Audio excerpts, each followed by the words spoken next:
మొదటి ప్రశ్న, పరబ్రహ్మ కన్నా గొప్పవారు ఎవరు? రెండవ ప్రశ్న, పాపము కన్నా చెడ్డది ఏది? మూడవ ప్రశ్న, పేదవాడి దగ్గర ఏముంటుంది?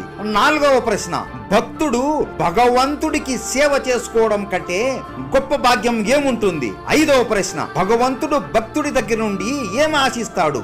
నేను అడిగిన ఈ 5 ప్రశ్నలకి జవాబు ఒక్కటే.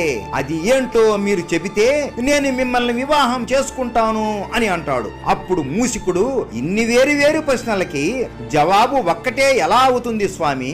నాకు అయితే అర్థం అవ్వట్లేదులే అని అంటాడు. కానీ రిద్ధి మరియు సిద్ధి మాత్రం నవ్వుతూ, పరబ్రహ్మ కన్నా గొప్పది ఏదీ లేదు, పాపం కన్నా చెడ్డది ఏదీ లేదు, పేదవాడి దగ్గర ఏదీ ఉండదు, భగవంతుడు భక్తుడి దగ్గర నుండి ఏది ఆశించడు, మీరు అడిగిన ప్రతి ప్రశ్నకి జవాబు ఇది అని సమాధానం చెబుతారు. అది విని గణేశుడికి వారి మీద ప్రేమ మరియు గౌరవం పెరిగిపోతుంది.